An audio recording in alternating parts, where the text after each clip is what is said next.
Hello mga kakusina! Ako po ulit si Ate Angel ng Kusina ni Angel, and for today's video, gagawa po tayo ng dessert recipe na talaga namang usong-uso, lalong-lalo na kapag bare months na. So ito po, naglagay lang tayo dyan ng 836 grams ng fruit cocktail. Nasa sa inyo kung gusto nyong damihan, doblehin nyo lang yung mga ingredients na sasabihin ko. Tapos po, iti-drain lang natin ito. Kapag na-drain na po natin yung ating fruit cocktail, meron din tayo dyang isasama na nata de coco. So ito, ipapakita ko lang sa inyo na napakarami pong flavor or variants ni Tita Ellie ng nata de coco. Dahil maglalagay po tayo ng tig-isang jar nitong nata de coco na color green. Meron din po ako dyang ilalagay na Tita Ellie nata de coco, yung kanilang color white. At ito rin po yung Tita Ellie na nata de coco color red. So nasa sa inyo naman yun kung gusto niyo isa lang, isang kulay lang. So ako kasi, since gusto ko yung talagang makulay na makulay, tas gusto ko rin yung nata de coco. So yan, dadagdagan na natin yan. Ito yung color white. After nun, meron din naman dyang kaong, pero ako hindi na ako maglalagay.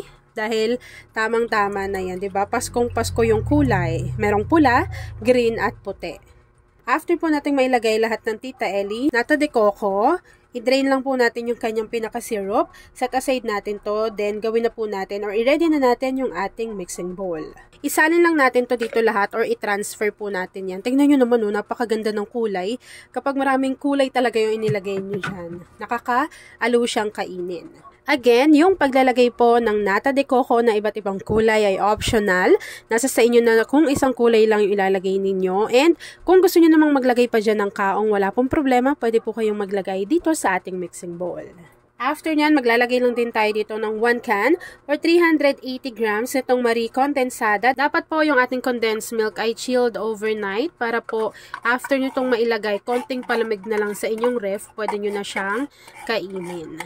After adding ng ating condensed milk, maglalagay rin tayo dito ng 1 can or 380 grams ng chilled overnight na all-purpose cream. Mas better talaga na chilled overnight to para po, kagaya nga ng sinasabi ko, mabilis nyo na lang siyang ma-enjoy. Sobrang dali lang ng dessert na ginagawa natin. Actually, paghahalu-haluin nyo lang yan, nasa sa inyo na rin kung ano pa yung mga ilalagay nyong iba't ibang ingredients. After adding ng ating condensed milk, pati ng ating all-purpose cream, haluin lang po muna natin ito ng maigi para mag-combine. Ayan, para kumalat lang din yung ating all-purpose cream, pati yung ating condensed milk. Diba? Para maging malasa na yan. Grabe, nakaka-excite kapag ganitong dessert yung ihahain mo sa lamesa. Lalo na, diba, magpapasko na, bagong taon. Bagay na bagay talaga to. Even sa birthday, diba, hinahanap din to. At madalas, ito talaga yung dessert na pinanghahanda sa kahit anong klaseng okasyon. Pwede kayo dyang maglagay ng keso para po mabalanse yung lasa. Kasi diba yung keso medyo maalat siya. So ako po, hindi na ako maglalagay ng keso. Ang ilalagay ko lang po ay konting asin. As in, konti lang, pampabalanse lang ng lasa dito sa ating dessert recipe. So, ito po ay buko. Pinakayod ko na yan. 2 piraso po iyan. Pero pwede nyo pong damihan lalo na kung buko lover kayo. Kapag maraming buko sa lugar ninyo, bagay na bagay, nagawin nyo na po agad-agad yung dessert na ito. Kasi dito sa amin ngayon pa lang from 25 pesos ngayon ay 30 pesos na ulit yung ating buko. Ilalagay lang natin to sa ating chiller ng ilang oras hanggang sa medyo kumapal pa yung consistency ng ating cream. And then after po nun, ipapakita ko na sa inyo kung ano yung natapos nating easy dessert recipe. Ikaw ba, kakusina, saan mo to nilalagay? Sa freezer or sa chiller? I-comment mo na yan sa ating comment box section. And lagi mo rin bang hinahanap-hanap to sa mga handaan? I-comment mo na yan at say hi, Angel, kung isa ka sa dessert lover. At ayan na nga mga kakusina, once na kumapal na po yung consistency ng ating cream, ayan grabe, sobrang creamy. So this time, pwede na po natin yan i-enjoy.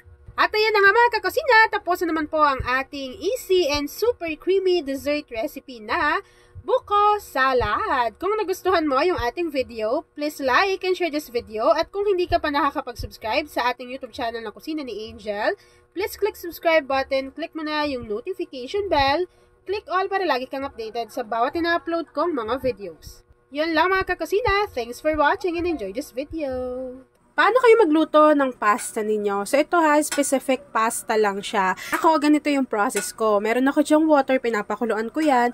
Maglalagay lang ako ng asin, konting cooking oil, hihintayin kumulo. Kapag kumukulo na, maglalagay na tayo dyan ng pasta. Yung gagamitin ko po ay Gagamitin ko dyan ay 400 grams. After nun, lulutuin lang natin yung ating pasta according doon sa ating balot ng pasta, kung ilang minutes na siya lulutuin. So, usually, kapag ganito po, 8 minutes. Pero ako, 7 minutes ko lang siyang lulutuin. Tapos, i-off ko na yung apoy sa aking kalan at tatakpan ko lang yan for 1 minute para yung mismong init na nandito sa ating kaserola, maluluto pa yung ating pasta for 1 minute. So, in total, 8 minutes po yung pagluto ng pasta. So, ako, gusto kong malaman kung paano ba kayo nagluluto ng pasta lang mismo ha, yung ganito lang. So, i-comment mo na yan sa ating comment box section. Kasi yung iba, hindi sila naglalagay ng cooking oil, ganyan. So, ako lulutuin ko lang yan. Tapos, pag naluto na yan, i-drain ko, tapos bubuhusan ko ng malamig na tubig bago gawin na natin yung next procedure. At, gaya pa rin ng dati, si Gaslight pa rin po ang ginagamit na kalan ni atin yung Angel. At ito na nga yung naluto natin na pasta. Al dente na po iyan. So, nasa sa inyo naman kung anong klaseng pasta yung lulutuin ninyo. Set aside lang natin to. Maglalagay lang tayo dyan ng konting cooking oil. And then, meron po tayo dyang 3 cloves of garlic at isang peraso ng sibuyas. So, unahin natin yung sibuyas. Nasa inyo naman kung anong unahin nyo dyan. Tapos, gigisahin lang natin yan hanggang sa mag-translucent po yung ating sibuyas. Nasa sa inyo na rin kung gusto nyo dagdagan. And alam nyo ba kung bakit ko to niluto? Dahil napakamahal po ng order nito sa restaurant. So, gawin na lang natin sa bahay. Mas tipid, mas marami, tapos makakain pa kayo ng marami, di ba? Lahat pa kayo makakain. After mag-translucent ng ating sibuyas, maglagay na tayo dyan ng bawang. Yung nilagay ko dyan na bawang ay 3 cloves. Ganun ulit, damihan nyo na lang kung mahilig kayo sa bawang. Tapos hintayin lang natin yung mag-light brown. Lalagay ako dyan ng asin. At maglagay rin po tayo dyan ng paminta. Kapag nagisa na po natin ng maigi yung ating sibuyas, pati yung ating bawang, maglalagay po tayo dito ng chicken breast. Tapos, hiniwa ko lang ng maliliit. Yan. Tapos, ilagay lang natin to dyan.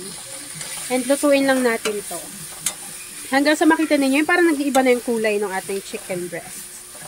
Kapag medyo iba na rin yung kulay ng ating chicken, meron ako dito isang peraso ng malaking Hungarian sausage. Tapos hiniwa ko lang siya ng ganyan, paslant. Tapos syempre lulutuin na rin natin yan, kasabay ng ating chicken. Nasa sa inyo kung gusto niyo pa pong dagdagan, tapos kung gusto niyo na medyo maliit yung hiwa, wala naman pong problema yon. Grabe ang bango. Meron palang cheese yung Hungarian sausage na nabili ko. Kapag nakita ninyo na luto na yung ating chicken, pati yung ating Hungarian sausage, ilagay lang po natin yung ating sauce.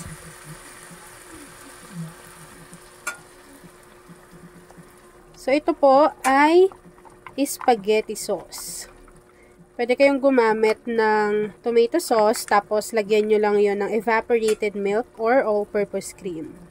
Gaano karami yung ating sauce? Yung nilagay ko dyan ay 500 grams. Kung pasta lover ka, say hi Angel sa ating comment box section. Tapos ilagay mo na rin sa ating comment box section kung tagasan ka nanonood. And kung ano yung pasta na pinaka-favorite mo, na feeling mo hindi ko pa natatry para gayahin ni Ate Angel. Maglalagay lang din ako dyan ng isang beef cubes. Diba? Sobrang dali lang. Kung gusto niyo pala na medyo maanghang to, kasi yung Hungarian sausage na nilagay ko, meron na siyang anghang factor. Pero minimal lang. Nasa sa inyo kung gusto niyo pa siyang dagdagan. Pwede kayo mag-add ng chili flakes. Kaya kahit yung sili na mismo, hiwa-hiwain nyo lang ng maliliit. Kapag kumulo na yung ating sauce and luto na yan, ilagay na natin yung niluto natin at sinet aside natin na pasta.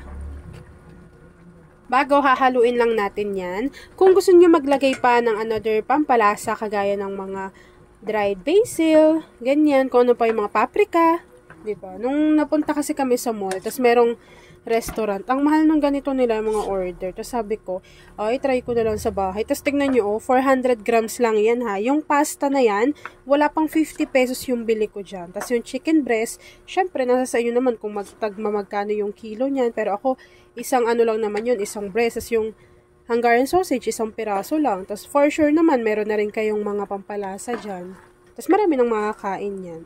At ayun na nga mga kakusina, tapos na po ang ating easy at masarap na pasta recipe na chicken Hungarian pasta. Kung nagustuhan mo yung ating video, please like and share this video. At kung hindi ka pa nakakapag-subscribe sa aking YouTube channel na Kusina ni Angel, please click subscribe button, click mo na yung notification bell, click all para lagi kang updated sa bawat ina-upload kong mga videos. At kung hindi mo pa to nasusubukan, subukan mo na yan dahil mai-enjoy nyo po yung ganitong klase ng pasta. Lalo ngayon, di ba, malapit na ang iba't ibang klase ng okasyon. Ayan o. So, yun lang mga kakusina. Thanks for watching and enjoy this video.